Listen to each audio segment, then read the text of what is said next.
Hello दोस्तों, quick cash में आपका स्वागत है। 68 बीपीएससी का एग्ज़ाम जो है ये 12 फरवरी को है और 12 फरवरी को ध्यान में रख के ही जो है हमारे चैनल द्वारा करंट अफेयर की सीरीज लगातार आपको प्रोवाइड कराई जा रही है। अब काम यह है कि करंट अफेयर को आप लोग हल्के में बिल्कुल मत लीजिएगा। करंट अफेयर आप लगातार पढ़ते रहिएगा।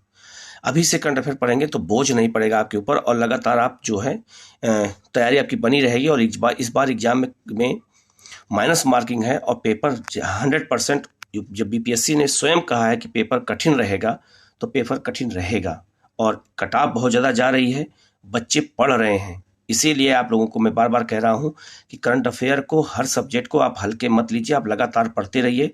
हमारे चैनल द्वारा बहुत सारे सब्जेक्ट का टारगेट दिया गया है, उस टारगेट को आप जा करके वीडियो देख करके टारगेट बना लीजिए और उसी हिसाब से अपनी पढ़ाई कीजिए, क्योंकि अब टाइम नहीं बचा है बीपीएससी के लिए। और हमारे चैनल द्वारा टेलीग्राम पर रात को 8:30 बजे टेस्ट कराया जाता है। आप लोग चाहें तो ज्वाइन कर सकते हैं, उसका लिंक हमारे चैनल द्वारा प्रोवाइड करा दिया जाएगा।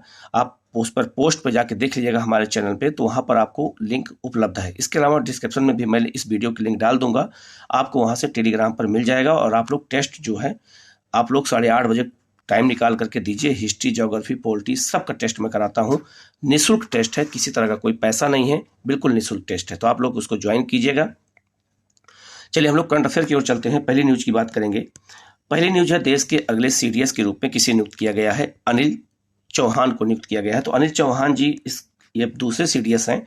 पहले सीडीएस के रूप में जनरल बिपिन रावत जी को चुना गया था और उनकी डेथ हो गई थी, हवाई जहाज का क्रैश हो गया था तमिलनाडु में। तो उसके बाद में दूसरे जो सीडीएस बनाए गए हैं वो अनिल चौहान को नियुक्त किया गया है। आप लोगों को इनको याद रखना है कि दूसरे सीडीएस कौन है।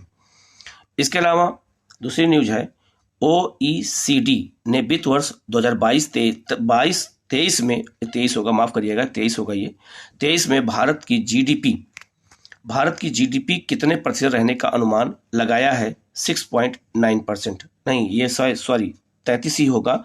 तो जो 10 साल के लिए निकालने का जो बताया गया है वो टोटल 6.9% होगा। नेक्स्ट है, राष्ट्रपति द्रौपदी मुर्मू कहाँ integrated cryogenic engine manufacturing facility का उद्घाटन किया है? बेंगलुरु में। बेंगलुरु में क्रायोजेनिक इंजन बनाया जा रहा है। क्रायोजेनिक इंजन में लिक्विड में नाइट्रोजन माइनस में होता है और माइनस में ऑक्सीजन होता है, वही इसका ईंधन होता है क्रायोजेनिक इंजन का। और इसका लिए मैन्युफैक्चरिंग फैसिलिटी कहाँ बनाई जा रही है? तो बेंगलुरु में बनाई जा रही है। बहुत ही इंपॉर्टेंट ये न्यूज है। नेक्स्ट न्यूज है, हाल ही में चर्चा में रहा मूनलाइट किस क्षेत्र से संबंधित है? तो यह रोजगार से संबंधित है। मूनलाइट जो है ये कोरोना के समय में आया था, जब लोग वर्क फ्रॉम होम कर रहे थे तो लोग घर पे बैठ करके काम करते थे, तो उससे काम की उत्पादकता कम हो जाती थी। तो लोग अपने घर में बैठ के काम करने होते थे, लेकिन काम ना करके कुछ और काम करते थे। इसीलिए ये विवादों में आ गया मूनलाइट। तो मूनलाइट रोजगार से जुड़ा हुआ है, जो घर में बैठ के काम करते हैं, होम जो है घर में बैठ के होम वर्क करते हैं, उनके लिए न्यूज थी। ठीक है, उसी के लिए चर्चा में ये आया हुआ था। नेक्स्ट है, विश्व हरित अर्थव्यवस्था शिखर सम्मेलन कहाँ आयोजित किया गया? संयुक्त अरब अमीरात में आयोजित किया गया है। आप लोग याद रखिएगा, वर्ल्ड ग्रीन इकोनॉमी समिट जो है कहाँ पे हुई थी? ये यूनाइटेड अरब अमीरात में किया गया था। आपको इनको याद रखना है। और ये हरित अर्थव्यवस्था शिखर सम्मेलन से जुड़ा हुआ है। नेक्स्ट है, अभी बहुत ही इंपॉर्टेंट न्यूज है कि पीएम नरेंद्र मोदी ने भारत के कितने शहरों में 5G सर्विस लॉन्च की है? तो टोटल जो है 16 जिलों में ये लॉन्च, 16 राज्यों में, शहरों में जो है ये लॉन्च किया गया। 16 शहरों में लॉन्च किया गया है, माफ करिएगा, राज्य नहीं होगा, 16 शहरों में ये लॉन्च किया गया है। नेक्स्ट है,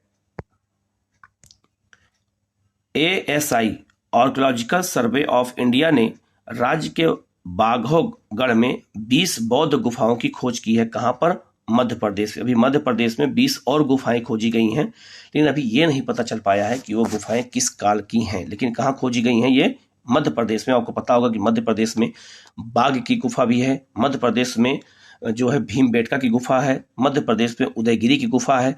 ये गुफाएं हैं वहां पर, और 20 गुफाएं और प्राप्त की हैं, लेकिन अभी ये नहीं पता चल पाया कि वो किस काल की गुफाएं प्राप्त हुई हैं।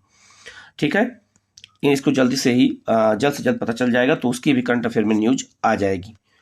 नेक्स्ट न्यूज है, दुनिया का सबसे बड़ा सफारी पार्क किस राज्य में विकसित किया जाएगा? हरियाणा में। हरियाणा में जो है विश्व का सबसे लार्जेस्ट सफारी पार्क जो है डेवलप किया जा रहा है हरियाणा में, आपको ये याद रखना है। नेक्स्ट है आपका स्वच्छ सर्वेक्षण 2022। जो स्वच्छ सर्वेक्षण 2022 है उसके अनुसार देश का सबसे स्वच्छ राज्य को किसे घोषित किया गया है? मध्य प्रदेश को सबसे स्वच्छ राज्य घोषित किया गया है। याद रखिएगा, आपको ये 2022 का ये डिक्लेयर किया गया है, किसको? मध्य प्रदेश को। बहुत ही इंपॉर्टेंट न्यूज है ये। नेक्स्ट है, अगली न्यूज है, किसे संयुक्त राष्ट्र उच्चायुक्त द्वारा नानसेन पुरस्कार से सम्मानित किया गया है? एंजेला मर्केल, ये भूतपूर्व जर्मनी की चांसलर हैं और इन्हीं को जो है संयुक्त राष्ट्र उच्चायुक्त द्वारा ये पुरस्कार दिया गया है क्योंकि इन्होंने शरणार्थियों के लिए बहुत अच्छा काम किया था। नेक्स्ट है, किस राज्य ने वायु प्रदूषण को नियंत्रित करने के लिए एंटी डस्ट अभियान शुरू किया है? दिल्ली गवर्नमेंट ने, केजरीवाल सरकार ने जो है ये लॉन्च किया है कंट्रोल एयर पोल्यूशन के लिए, जो है उसका नाम है जो है एंटी डस्ट कैंपेन। ठीक है, तो एंटी डस्ट कैंपेन लॉन्च किया है किसने? दिल्ली की गवर्नमेंट ने लॉन्च किया है वायु प्रदूषण को नियंत्रित करने के लिए। नेक्स्ट न्यूज है, भारत और किस देश में न्यू एनर्जी टास्क फोर्स के गठन की घोषणा की गई है? तो वह है अमेरिका। अमेरिका ने भारत के साथ मिलकर के न्यू एनर्जी टास्क फोर्स का गठन किया है। तो आपको यह याद रखना है, किसने किया है? अमेरिका ने भारत के साथ मिलकर। एक बहुत इंपॉर्टेंट न्यूज आई है कि 2022 में बाल विवाह के मामले में सबसे खराब स्थिति किस राज्य की रही है? तो वो है झारखंड। झारखंड की सबसे खराब स्थिति रही है इस बार बाल विवाह के मामले में 2022 की रिपोर्ट के अनुसार। तो चाइल्ड मैरिज के मामले में सबसे खराब स्थिति झारखंड की, आपको इनको याद रखना है। नेक्स्ट है, स्वच्छ सर्वेक्षण 2022 के अनुसार सबसे स्वच्छ शहर कौन सा है? तो इंदौर। अभी मैंने इसके ऊपर जो न्यूज थी, सबसे स्वच्छ राज्य पूछा था तो मध्य प्रदेश, और सबसे स्वच्छ शहर पूछेगा तो इंदौर। और इंदौर कहाँ है? मध्य प्रदेश में ही है। ठीक है, तो आपको ये याद रखना है। नेक्स्ट है आपका, आतंकवाद विरोध पर UNSC की बैठक की मेजबानी कौन सा देश करेगा? ये भारत करने जा रहा है।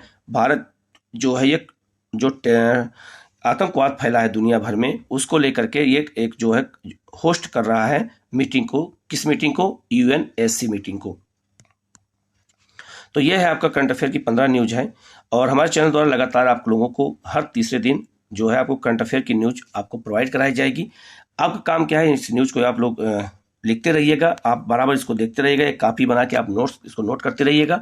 और दूसरा, हमारे टेलीग्राम पे जो है टेस्ट लगातार चल रहा है। आप BPSC का टेस्ट बिल्कुल फ्री में दे सकते हैं, उसके लिए कोई भी शुल्क नहीं देना होगा। ठीक है, तो आप लोग अपने दोस्तों को और सबको बता सकते हैं कि इस चैनल के द्वारा टेस्ट कराया जा रहा है BPSC का।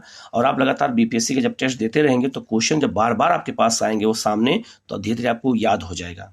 ठीक है, आप लोग इस वीडियो को लाइक कर दीजिएगा, शेयर कर दीजिएगा और चैनल को सब्सक्राइब कर लीजिएगा और बेल आइकन को दबा लीजिएगा, जिससे पास सबसे पहले आपके पास नोटिफिकेशन पहुंच सके। ओके।